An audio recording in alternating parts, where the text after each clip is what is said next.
gonna die. We all are gonna die. We all are gonna die. We all are gonna die. Why don't we help each other prepare for it? Without death there could not be life. I'm talking about end of life conversations, conversations about the end of life. Death and dying, grief and loss, conversations about the end of life. Well, just to mention that the four arts that I focused on in the book, The Art of Grieving, and I had this notion that maybe grieving itself should be an art because it's something we're going to do all our lives. And so if that's the case, maybe the arts are the tools. Welcome to this episode of End of Life Conversations. I'm Reverend Wakil David Matthews. And I'm the Reverend Mother, Ana Luisa Armendariz. In this podcast, we share people's experiences with death and dying, grief and loss, and the end of life. We really enjoy all of our excellent and insightful guests. They generously tell their stories with compassion and wisdom. We also want to thank Wakil and Wendy's children and partners for that wonderful introductory song. Okay, let's get started. Welcome, everyone. Today we are joined by Dr. Sheila K. Collins. Sheila knows grief, having lost a son to AIDS and a daughter to breast cancer. She chronicles her experiences in her award-winning memoir, Warrior Mother, Fierce Love, Unbearable Loss, and the Rituals That Heal. In her many years, she has found careers as a therapist, professor of social work, and dance. She applies wisdom from her myriad careers and has guided thousands of people through tough challenges, inspiring them to turn grief into a gift. Sheila has delighted audiences worldwide with demonstrations of how art-based expressions such as dance, storytelling, song, and music can help anyone turn life's toughest challenges into growth. Her 2016 TEDx talk, When Death Threatens Someone We Love, offers a poignant perspective for anyone accompanying a loved one through illnesses and even death. Her first book, co-authored with Christine Gautreau, Still Point, a self-care playbook for caregivers to find ease and time to breathe and reclaim joy, has become a popular online course for professional and family caregivers. Sheila currently directs the Wing and a Prayer Pittsburgh Players, an interplay-based performance troupe that helps individuals and organizations tell their stories in transformative ways. Thank you so much for being here, Sheila. Yeah. Yes. I love that name. That's a great name, Wing and a Prayer. Yes. And in fact, yes. the way Sheila and I connected was that my wife was at an interplay event here in Seattle, and that's where she heard about Sheila. Or Sheila, maybe you were out here teaching it, and she said, you got to talk out to this there person. and then also online too later. So yes, Oh, yeah. it's great. Yeah. Great. Well, we always begin with the same question because we love this question and it helps us kind of get to know you a little better. So can you tell us a little bit about when you first became aware of death? Well, I think it is when my father took me to his rural community. He grew up on a farm. And so I don't know how old I was, but maybe 5 or 6. Anyway, we went to an aunt's funeral and we went to her home, and here was her body laid out in the parlor, in the front parlor. And I was so taken back by that because even although I'm pretty old, I had not had that experience. It used to be what everybody did. So, right. But in my family, we had already, moved more into the medicalization of these things. So I think that was probably the first time that I can remember just seeing a dead body, and people surrounding that and that kind of thing. So, yeah. Yeah, it's very true that used to be, everybody used to do that. Norm. And, yeah. And some people still are, and some people are reclaiming that too now, yes. which I think is really sweet. So, yeah. Mm-hmm. Well, it's like the industrialization of our lives, right? That's changed because and I was just, as you started saying that, I was thinking it is a shame that more young people don't have that experience either. So, So Sheila, that first death made you aware of some shift in human experiences. And how did that contribute to your life? Like, how did that frame your interaction with folks at the end of life? Well, I'm not sure. I think the other thing I have to say is that my father was also a very history buff, So on this trip to my aunt's and back, I'm sure we stopped at any of the historical markers that there were. And many of these historical markers were of cemeteries. And so we kids would get out of the car and go, traipsing around and looking at these markers. And I think that had a more profound effect on me because we would see kids that were younger than us there. So that did something to my brain about the notion that people die at any time, not just my old aunt, but, so that, I don't know, that perspective, it just seemed that's the way it is. So when my own children, they weren't babies, but, they were young adults, when my young adult, especially the second one, my cousin said to me, "This shouldn't be happening to you." I said, "What do you mean? Who should be happening to?" She said, "I don't know, somebody that hasn't had it happen to him already." But that notion of this is an interruption in the way that life is, that your children would die before you. I didn't have that concept. Yeah. I didn't. I mean, of course, I didn't want that, but that isn't the way I looked at it. Sure. Yeah. Yeah. You mentioned that, or we mentioned that in the bio, that you had lost your son and daughter, both son and daughter. Yes. My son died of AIDS at 31, and my daughter died of breast cancer at 42. Yeah. Yeah. That's one of the harder things that we go through, is losing our children. We know that. So thank you for sharing that. We hear these stories, and we interviewed somebody last week whose 14-year-old daughter died, and she wrote a whole memoir about it, which is also sounds like what happened to you. And maybe that's what we could talk about next. Talk a little about your work, the role and the work you have, and these books that you've written. And tell us more about those and how those came up. Well, I was a social worker and I was a teacher, and so I had learned the theories, of based on Freud and all that, And when I'm going through it, it's not what I thought. It's not what I was taught. And I even say to people now, we're taught things that are not so. Well, we know it's not so we have to unlearn what we learned. So I think I began to feel like there was some, well, I don't know if you could say it this way, but there is some good news in the process. And so it's not all just horrible. It's horrible at times. I mean, I'll buy that. So I wanted to understand better what it was that was really happening at another level, I guess, in that whole going through.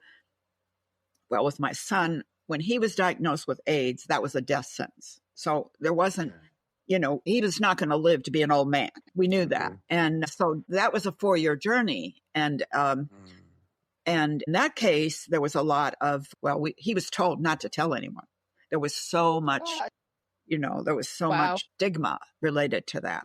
Yeah. And then, so we didn't have the supportive community going through that, the larger community. We had friends. So then 8 years later, my daughter goes through breast cancer, and you fall into a huge community of support, and she did, and we did.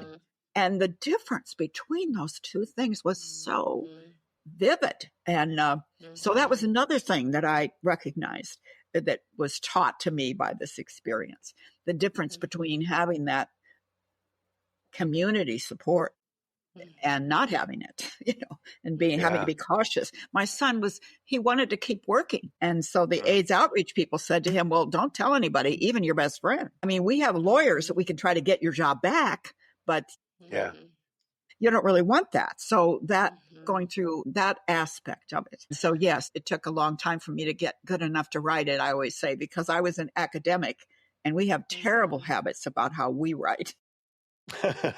Everything is in the third person removed. Right. I don't know. No emotions, no spirit. Yeah. I mean, so I knew I didn't want it to be that kind of a book.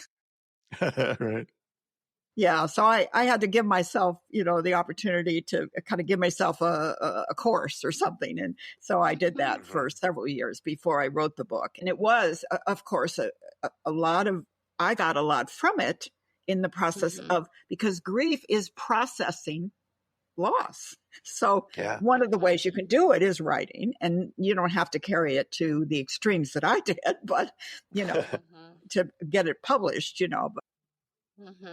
but then the next journey was to recognize where people are with the whole topic and how uncomfortable people are. So as a performer, we're doing interplay programs, and we're taking the book and doing stories from it.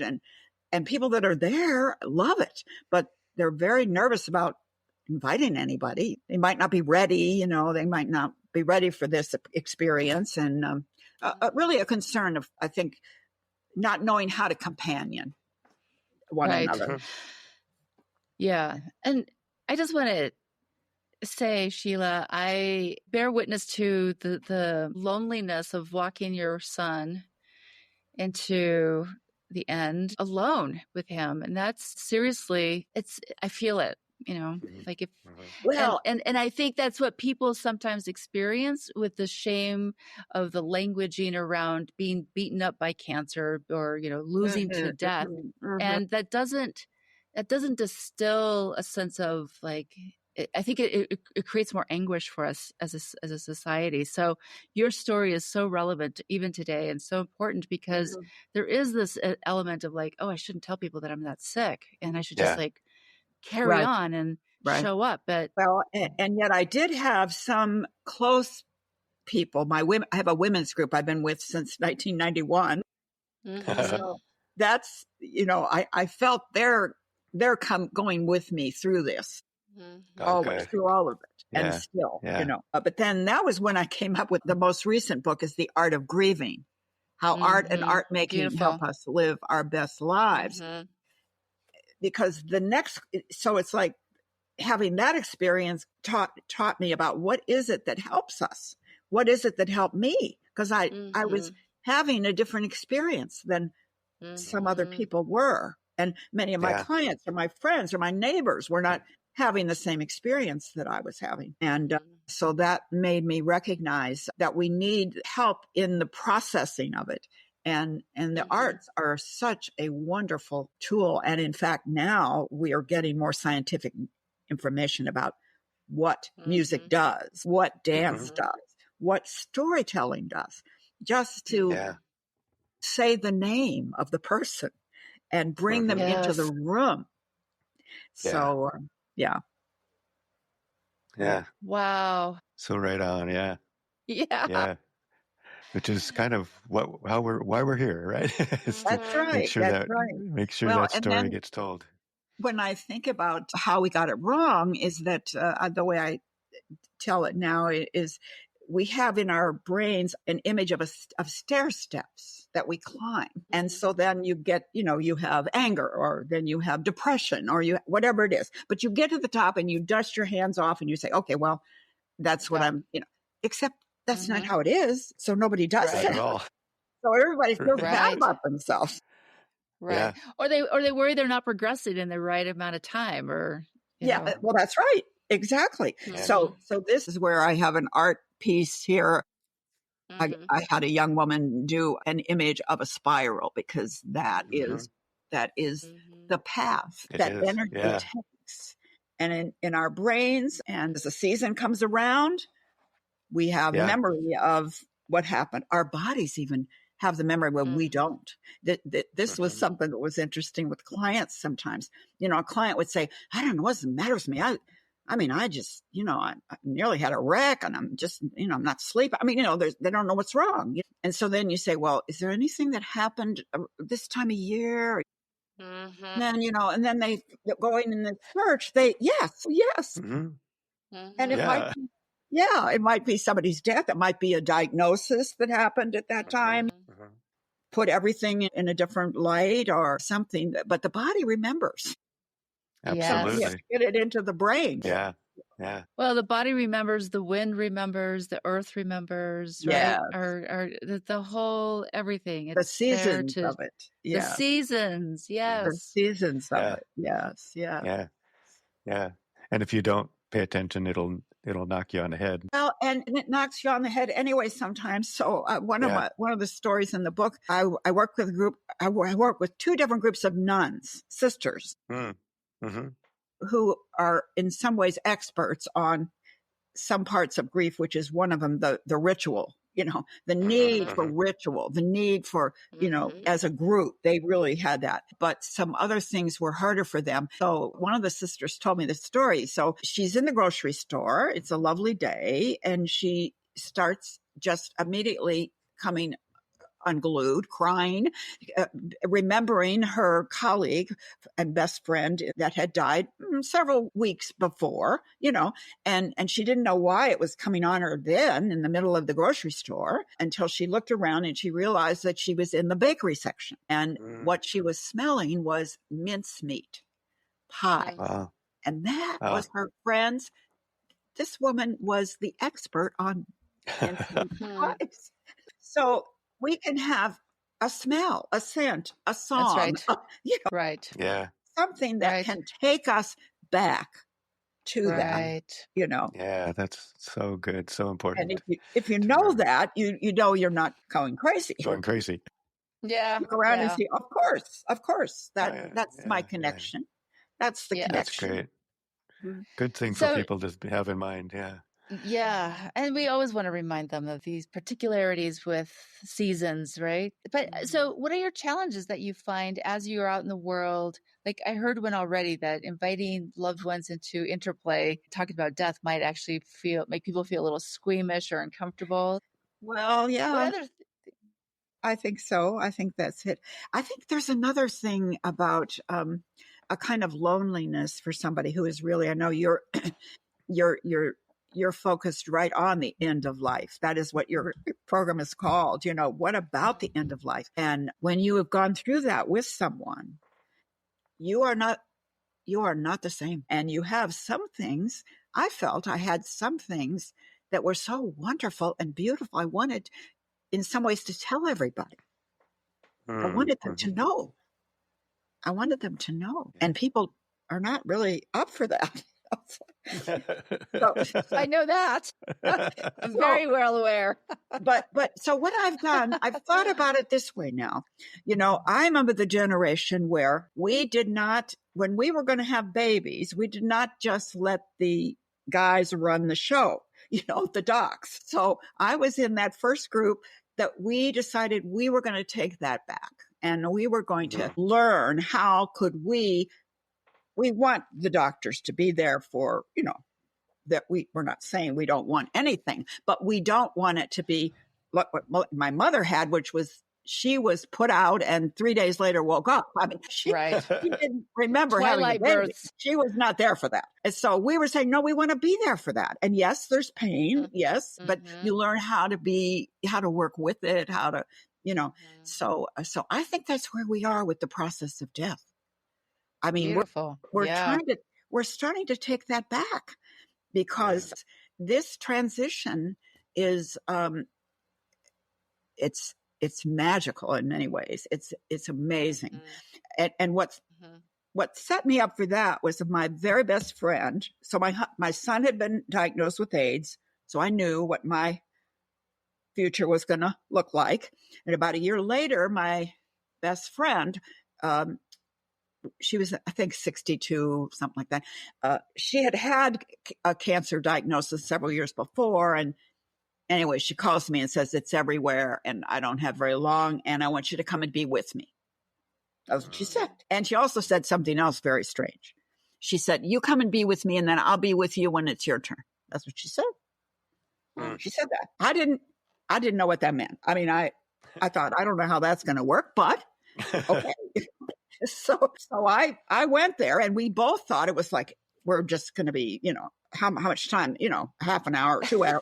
We didn't know. We were but between the two of us, we didn't know. And the only thing I had was that the leader of my women's group was a Native American teacher and also a Jungian, therapist. So she had a lot of wisdom and she was on the phone, as my coach. I mean, I would call her, okay, what do we do now? And so she would say things like, well, you've entered ceremonial time.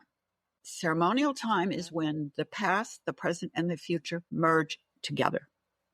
And it is, there is nothing except that moment, that time. And Wow. it is incredible. Yeah. So even experiencing that, and so here we were, and she was in the hospital. And so people were dropping by, and, and we would meditate together every morning. And then she would say to me, "This is taking longer than I thought it would. What do you think?" So the kind of intimacy that we had in that time was an incredible gift. What I tell people now, and I think it helps people to know when they lose somebody that is so close to them. And I just say, well, I'll tell you this, Rose died, 30 years ago. And I can tell you there has never been anything that has happened in my life that I didn't already know what Rose would say about it. I mean, totally. Yeah. She is so much a part of me and I of her that, I can call on her. I can call on her. She's one of your ancestors, your beloved ancestor. Exactly. Yes. So I had that experience. Beautiful story. Having that experience with Rose then made it possible, I think, for me to be with my son when he was, and in his situation, he came home. So we weren't in a hospital. With Rose, we were in a hospital. But they made it so that room was a hospice room. And so they weren't trying to, put wires in and all that. I mean, it was, they would just keep her comfortable. So it would be that kind of palliative care sort of thing. Mm-hmm.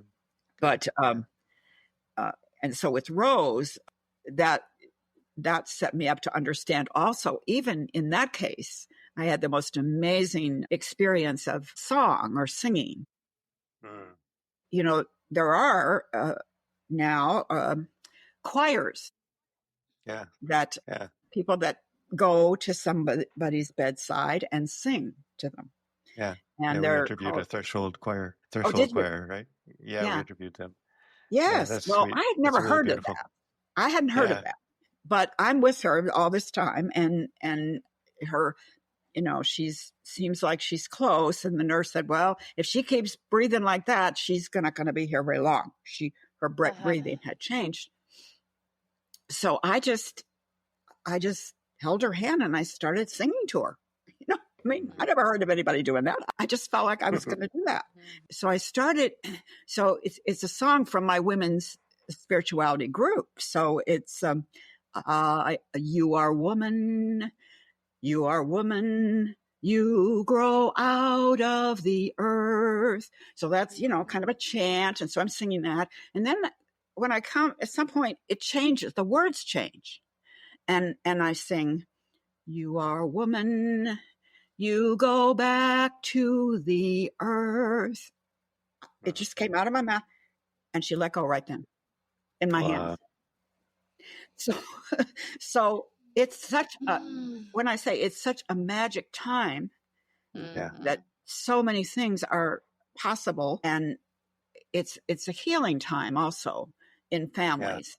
Often there's stuff that's happening and the energy changes to that, to love. Really, the energy changes to what is true when a baby comes in. It is pure love, right? Look, and you go there. I mean, and the energy in the letting go, it changes to that. Yes. Yeah, very, very true. Yeah, we actually had somebody, a guest, come on, and a doctor who had worked in Canada and had, I think, worked in like many, many, many end of life situations. And he was actually saying, that even though Canada has a legal medical aid in dying, and there are states that are in the United States as well, he was sort of saying, people should really think seriously about how important those last moments can be, and how much they teach us, and how much of an important part of life they are. And not to say people shouldn't make that decision if that's what they choose, and if they, but just to kind of have a little more thought around, this isn't actually, this isn't actually a horrible thing. As you said, there's so many gifts there. Yeah. And I also wanted to kind of think back. One of the books that you wrote, I think is really important too, is the caregiver support book. And we talk a lot about caregivers. I think that's maybe a whole nother subject for another podcast, but I love that you did that work and wondered if you wanted to talk about that a little bit. Well, yes, I do, because I'm sometimes accused of doing too many things, maybe aren't connected, but they are all connected. They are all connected. I can't always explain it, but I know they are. That was my first book, Still Point. It's called Still Point. And we did a second edition of it because when I was working with another book, they said, you need to re-release that book. There's so many more caregivers now than when you actually wrote it, and so, and when I wrote it, it wasn't a big seller. I mean, it was, I don't know. People were, not that impressed. I don't think. I don't know. But they weren't ready for it, Sheila. It's coming. You're ahead of your time. Oh, that is exactly what my daughter said about me. In fact, the example my daughter would say, the trouble with my mother is she's ahead of her time. And her example, I'm speaking as my daughter, who's like 30 some years old. I was born, my mother had me with natural childbirth. And her friends are saying, oh, I don't believe she did that. I don't believe it. That was how she proved that I was ahead of my time. Sure. Yes. And so that's the good thing about living a long time. If you have to plan on living a long time, if you're going to be ahead of your time. So I'm having a pretty good time right now. Yeah, I have to say, I'm having a pretty good time. Yeah. So the woman, Christine Gautreaux, is the person that did it with me. And she's in the women's group with me. I've known her for many, many years. So we did it online, actually. She was in Atlanta and I was, we revised it. And then, of course, when the shutdown came, and we were in our rooms, she said, we've got to put this online. And I said, very positively determined, what we do is not going to work online. I just knew it wouldn't. And of course, I'm so glad I was wrong. I was totally wrong.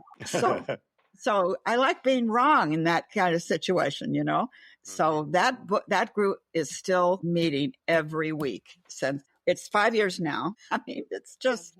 And the other part I would say about it is we said to ourselves or to each other, well, people are going to need this now, Yes. And so, but so many times we would come off and say, boy, did I need that? We need it, right? So one of the things I've discovered is if we give what we need, sometimes it really works, right? It really works. Yeah. So. Yeah, but yes, and we end every episode of our podcast. We end talking to each other and saying, "Wow, that was so great, so good for us." And so so we meet so many amazing people. I bet. Go ahead. I didn't mean to interrupt you. No, that's you have the same experience of you're giving something, but somehow you're getting a lot. Yeah, always. Yeah, it's very special. Very special. We also like to ask if there's anything that frightens you about the end of life, having worked in this for as long as you have. Well, I think when you talk to people about, people will say things like, well, I'm not afraid of dying. I'm afraid of pain, pain. And that's where I think we can be pretty reassured that that is something that our medical people have figured out about that pain part. I mean, and keep it so people can still be aware of they're not just, in a coma, there's still opportunities for more life. There is so much life in the dying. It's so interesting that would be, but there really is. There really is. Really, so much still growing, still happening. And so, so when you ask about what are my fears, I don't know. I've tried some things. Sometimes I think I have to be more, I tell myself I have to be more realistic, and one of the ways I think being aware of the fact that we're going to die is real. That's a real thing. And it's important because what it tells me is, so what do I want to do with this amount of time that I have? And it's getting shorter.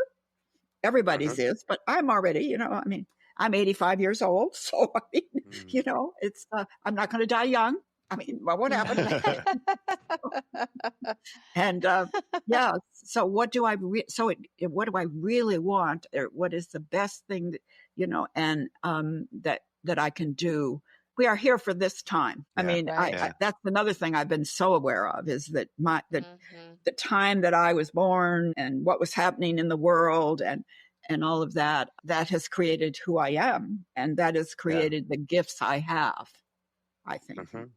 So the opportunity to use those, is such a great thing that I would not want to be just stuck on a back burner somewhere, So well, so and basically, being an old person, there are people that think you should not, I mean, that you don't have much to they think you offer. should stop. Yeah. That's right. Exactly. Yes. Yeah. So in a way, it's similar, kind of the sense that we love this life. We want to spend this precious life as best we can, and that maybe the only fear we have is that we somehow will be denied the agency to do that. Right? Yeah. So Absolutely. I totally hear you there. Yeah. Yes. So, Sheila, what do you do to make sure you still have that energy to get out there and do what you're meant to be doing? Well, I'd say that I'm a dancer. I say that I am a dancing social worker. Because, I've put these things together. But dance, I'm going more and more back to dance. I mean, as a principle even. And so, of course, I have been. In my life, I started out at 3 years old dancing. My mother always wanted to dance, and her mother wouldn't let her. So she gave me that opportunity and the love of it. I think she just gave it to me. So when things would happen in my life, I would just say, well, I don't know. I guess but I'm going to keep dancing, figure out a way to do that. Keep moving, keep dancing. And that was a good decision. For me, and and so, and I know that is, when people say, oh, well, you don't look your age, or you have all this, it's dancing. It's not sitting down and, in front of the screen, or staying in front of the screen. It's moving. And so, so I do every morning. I'm very good about, and my husband is even joining me now. The current one I'm doing is a program called Eccentrics, and it's actually a stretching and strengthening regimen. It takes about 20 minutes. And I mean, it just, well, and this, I don't know if this would make any sense to you, but one of the goals I had in life was if I could stand up straight for my whole life. Now, this sounds funny, but life pulls us forward, and then we can't get back up, really. And so everything is not in the right place anymore. And I can even tell you the moment when I made that decision, because there was Naomi Brill was her name, and she was my supervisor as a social worker. And I saw her enter the courtroom to testify.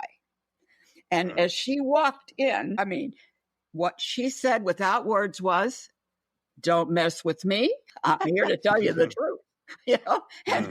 And boy, they didn't. So, she was just she was so, her posture, her everything about her carriage. Yes. So anyway, that's what I said. Well, that's what I want. I want that. I love that. So how do you do it? I think I'm going to do that too. Yeah. And so that's what a lot of it is, postural work. It is having your body in balance. Yeah. So that's definitely something that I do that every day. Yeah. Perfect. And you use that for your own resources, but you also share it. That's what's the beauty of it. You share it with so many people. And then of course in interplay, we always have warm up. We always have, the way we think of it is, you have to be in your body in order to have everything, all your resources available to you. Yeah. All your memories, all your stories, all your, if you're not in your body, then you don't have that. So that's right. Yeah. So I've been true. I came into interplay pretty early. It was started in 89, and I think I came in 91. So I've been doing it a long time. You've been with them. Beautiful. Been part of the development of it. Yes. It's beautiful. Yes. I know my wife has a great time with it. She keeps trying to get me to go. I guess I should do it sometime. Well, and And I would even Is tell there you, Interplay Colorado? Oh, well, yeah, I'm sure there is. yes, there is. Actually, there Really? is. Absolutely, there is a Colorado. But I do want to say to you, David, there is a reason that you may have some reticence, because we have rules about who gets to dance and what it means if you do it. So, so I had a son who was he got the dance gene. I mean, clearly he did. I mean, he had it was a kind of a natural thing, but he didn't become a dancer. He became a gymnast because, Yeah. guys can do that, right? So that is a lot of the notion that this is not okay in our culture for a man, especially a white man, to, what is he, a sissy? What's the matter with a guy? So, yeah. And I love to dance. I do dance. Dance is a a lot of universal times. piece. Well, yeah, dance, but also just in general, when there's dancing happening, I get out and dance. Well, but it's there you often go. that I may be the only male out there sometimes. But Right, that's okay. right. Well, it's great to see younger men claiming that. I mean, yeah, I think absolutely. it is. You're maybe a little ahead of your time in terms of, yeah. I mean, Yeah. Yeah. Well, we're getting toward the end of our time. I want to give the opportunity if there's anything else that you wish we had asked you about that you'd like to tell us before we move on to poetry. Well, just to mention that the 4 arts that I focused on in the book, The Art of Grieving, I had this notion that maybe grieving itself should be an art, because it's something we're going to do all our lives. And so if that's the case, maybe the arts are the tools.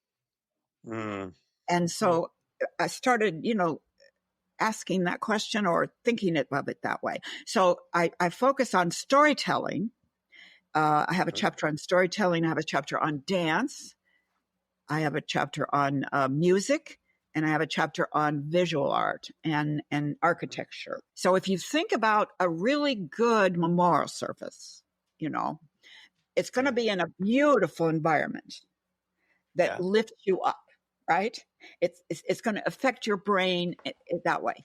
And I remember my sons, they had huge bouquets of flowers because he had friends that were gay florists, and it was gorgeous, and and then there's music, right? There's music. So, and depending on your culture, depending on, what songs are relevant for you, that puts the whole group into a kind of entrainment, I would say.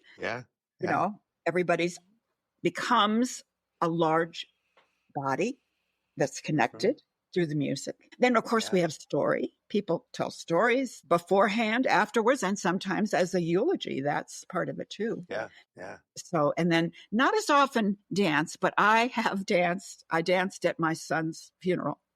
And Rose was the one. She wanted me to dance at her funeral. And I never heard of that. But, she said she wanted that. Okay, I'll do it. And so I began to see that shouldn't be left out. That shouldn't be left out. And so I wrote about that. And sometimes I go back. I can always go back to that experience. And the experience, I would say, in relation to my son was that, so I'm at his service and I start to dance. And then I hear this, "What is she doing?" This kid's voice. And so I know. It's the 3-year-old. He's in the front row and he's saying out loud what everybody else is thinking. And so I go over to him and I say, "Well, I'm dancing for Uncle Ken. Would you like to dance with me?" Oh, and he does not. I mean, he climbs into his mother's pregnant belly lap. I mean, he does not want this. But the 5-year-old takes my hand. And so we start dancing. We start dancing together in honor of my son. And I mean, I lift him up. And when I do that, I realize that in the midst of the most sorrow I could ever imagine having, I am having also the most joy I could ever imagine. So I like to tell that story partly so we know we don't have to just say we're sad or we're happy. Maybe we're both. Yes. Maybe we're We live in paradox. Paradox does exist. That's Yeah, right. yeah. That's right. Yeah, absolutely. Thank you. Oh, that's such a beautiful story. Brought tears to Yeah. my eyes. Yeah, thank you for that. Well, and you had mentioned about a poem, and in this poem that I was working with the sisters, and we were wanting something that would communicate the positivity of grief, the gift of grief Yeah. that we've already said a little bit about, the depth of the connection and the truth that we enter that we don't have in our regular life, almost a Yeah. transformative space. So anyway, the sisters came up with a poem that they thought would do this. And Yeah. it's called The Well of Grief. And it is a David White poem. And they also Beautiful. went in the closet and gave us a whole roll of fabric so that we could dance with it while the poem was being read. So Beautiful. I just wanted to, the poem is very short, but I wanted to give you the way we've been playing with this. Yeah. With this. Share the experience. Yeah. So first lines call attention to people's unwillingness to grieve and people who avoid grieving. And then later it talks about the rewards of grieving. Okay. So it's Well, a let's good have time you for share me to it. do it. All right. Yeah. It is one of my favorite poems. The Well of Grief. Those who will not slip between the still surface on the well of grief, turning downward through its black water to the place we cannot breathe, will never know the source from which we drink, the secret water, cold and clear, nor find in the darkness glimmering the small round coins thrown by those who wished for something else. So I think we always wish for something else, when in the middle of it, and then we see what is there. We can have that assertion, even joy sometimes, if we're willing to mourn. Yeah. Yeah. Thank you. That's such an incredibly beautiful poem. Yes. Love it. And so, so apropos of exactly our conversation at this time. So we really thank you for coming and for your incredible, I beautiful appreciate the stories in your opportunity. life. I do. I appreciate the opportunity. It is really wonderful to share these ideas and these experiences that a lot of people don't know about, and people should know. It's like having a baby. If you know it's going to be okay, then you're maybe more willing to do it. I don't know. Yeah. I don't know about that, but I trust you all. Thanks so much for joining us on the End of Life Conversations. We appreciate you and look forward to sharing our stories. We encourage you to subscribe to have access to premium episodes and extra resources. Links to our guests and their recommendations and a transcript of this episode will be in the podcast notes. Yes, thank you so much. And please tell all your friends. Follow us on social media, and again, consider subscribing for some excellent premium content. We want to acknowledge that the music we are using was composed and produced by Charles Heastand. We also want to acknowledge that we live on unceded lands that have been cared for thousands of years by Indigenous peoples who are still here.